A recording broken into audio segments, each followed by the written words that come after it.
So how do you build that solid separator? I've gone through and told you what it is and how it actually works, but how do you build it?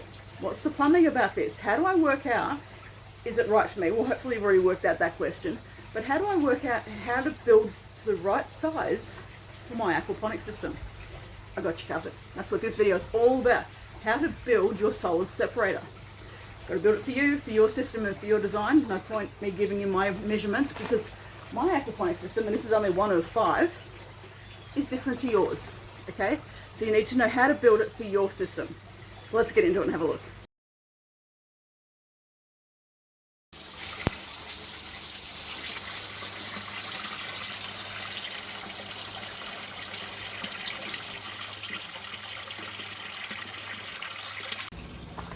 Don't forget to hit that subscribe button. I'm putting videos up every couple of days, so make sure that you hit subscribe so you can get all of them.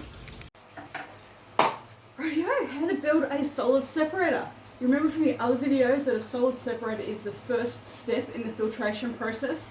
So it's what we call the mechanical filtration, where we're removing all of the solid waste from your aquaponics system. Now this is a 50 litre drum. You can do the exact same thing with a 20 litre pail. Do the exact same thing with a 200 litre drum. Okay? It's same process. You're just needing to vary the size of your pipe and the size of your drum, for a better word, to your aquaponics system itself. Okay, so what we've got here, I've actually got part that's already been drilled, but I'm going to go through and show you. What we're needing to have is we're needing to have somewhere where the water is going to come in. So this is from the fish tank into your drum, and then I've already got the hole here, but a hole here that's going to take the water out again. So to make the holes, all I used was my drill and the right type of hole saw, and I have used uni-seals. The advantage of uni-seals is that when you get the hole right, and it usually will tell you what size that you need to drill for the holes, either when you buy it or on it, it'll often tell you what size you need to do. You should be able to push it in and then push the pipe in, and it holds it all in place. So you don't need to be siliconing it, you don't need to be doing anything else. Unfortunately, I did do a slightly bigger hole, so it's not pushing in, well, it's pushing in too easy, and it's moving about. This is what you don't do with uni-seals. And this is why it's a really good idea to be able to practice with what you're doing first, rather than jumping straight in. But as this was my practice drum to be able to show you what I'm doing, that's perfectly okay. So, having marked out where you want things to go, so we're wanting to have, this is the outlet, so the water's going to come out of this hole, and there will be plumbing inside. It's going to take that into your grow bed or into your sump or wherever you want it to go. And as I said, this one goes into the fish tank. Now this one, just to point out while I've got it here, it's fixed in there well, it ain't going nowhere. In fact, it was an absolute bitch to get it in. And that's how it should be. It actually needs to be super duper tight because we don't want leaks. We don't want anything happening. And that's the advantage of a uni-seal, because you can, with enough effort, and I've got a bung shoulder so I can't today, but with enough effort you can pull the pipe out, pull the uni-seal out and reuse everything, which is awesome, rather than having to use silicone or whatever you're going to use. It's also a lot cheaper to use a uni-seal than all the other piping. But you can, and I don't have an example of it, you can easily cut your uni-seal with your pipe or with your saw and have holes there, which we don't want. So there is always that problem, and they can break after a period of time if you're not careful and you don't look after them. It's the same with my car. My car will break down if I don't look after it, okay? So with the hole saw, having marked out, this is the height that I want the pipe to come out of, so coming out of the grow bed, I literally just drilled the hole going through with my nice little hole saw. Whoopsie, I obviously had that tight enough, didn't I? Okay, so what do we do with the uni-seal? Uni-seals are really easy. That should be tighter than what it is, but it'll work for the moment. And then you need to move it around. I've got a little bit of petroleum jelly on it, but That's how easy it is to actually install a Uniseal. That hole is a little bit too big. I should not be able to move that. See how that's moving up and down? This is the perfect one. This was the perfect hole. Practice makes perfect. Okay? So if you've imagined for the moment, you've got water coming in from your fish tank. So this could be from your solid lift outlet. You know, so out of the fish tank goes down and up into here. However you do your loops. And yep, we can see nicely. What we want here is we're wanting to put a little, this is a 90-degree bend, and we want to pop that in. We pop this in, and we want it facing down. Now, this pipe is actually in too deep for this. This should be here. And the reason why, I'm going to hold it out from this angle, we're wanting this also to be at a 45-degree angle. I'm using 32mm pipe, by the way. You'll need to vary what you're doing. But if this pipe was here, and not that extra bit, and we're having the 90-degree bend fitting attached onto that, and it's pointing slightly down, not straight down, slightly down. That's why I say, you know, turn it at a 45-degree angle. What's going to happen is the solid waste is going to swirl around and slowly sink to the bottom, whereas the cleaner water without the solid waste will actually float up top. So the solid waste will sink down. Now, if you have that going straight down, that's going to churn everything up. So we don't want to be churning everything up. All that solid waste down here, we don't want it churning up. Having this bend on an angle, if you have it turning up with a solid separator, it's not going to work as well either.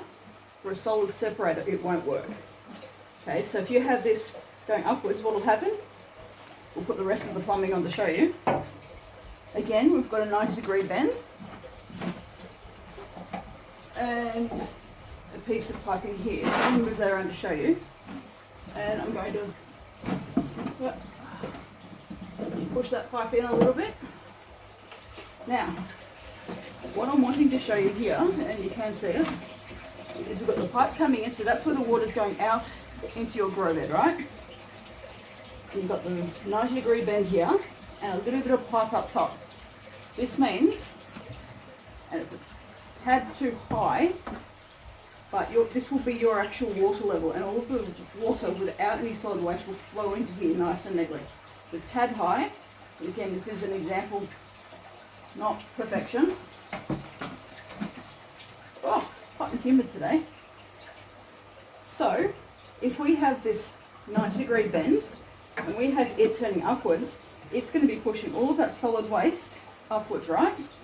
And all that's going to end up going straight into this pipe, this one here, and we don't want that for a solid separator. If you have it straight on that 90-degree angle, look, it's not bad, but it's not going to work quite as good as if you have it angled down slightly. Now, I've been doing solid separators since 2007, and I do prefer the solid separator to a radial flow filter. And I'll show you the difference between the plumbing and the two as well. But that's as simple as it is. As I said, this is a tiny bit high. I would take off a centimetre, and this is where it comes back to working out the balance of and the height of where you're wanting your water to be in your fish tank, in your grow bed, and in your sump and everything like that. We need to make sure that we're working out our heights here. Because what will happen is if you don't get the balance right, and this pipe up top, if it's too high, then water and your fish tank, just say your fish tank is down here, right? So the highest water mark of your fish tank is here, but this pipe is up too high, so up here, just hypothetically, well, water's not going to be able to get into this pipe, is it? The balance is way off. So you're needing to have your fish tank and your pipe at that maximum water level. Okay, so if we have the fish tank level, just say hypothetically it's here, remembering this will also be down lower on the ground, and you have this outlet pipe at this level, we've got a perfect level there now, don't we? So that's going to allow water to flow through. What you do want, you don't want this to be perfectly level though. What you're wanting is for this pipe here to be slightly lower than the fish tank.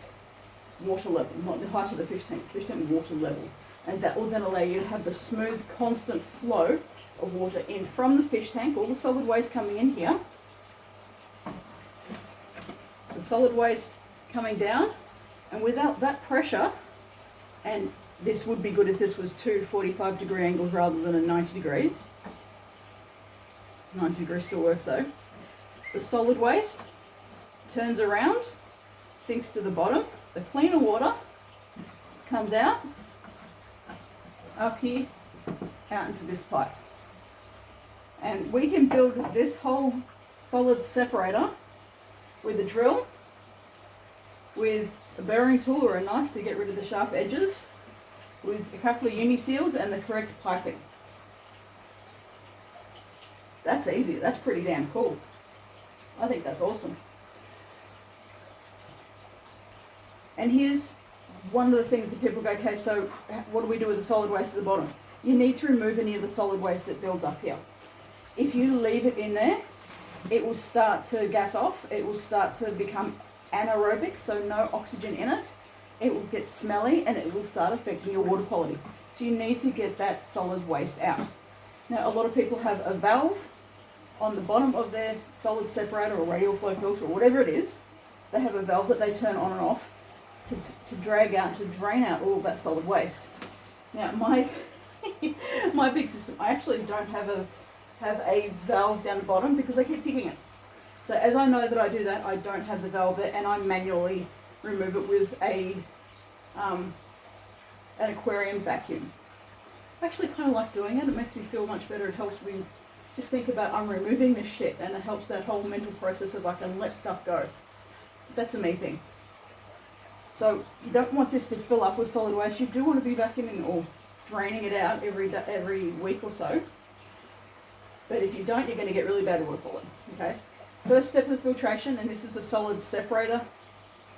Remember, 245 degrees would be better, and having it at a 45-degree angle would be perfect. How good is that, hey?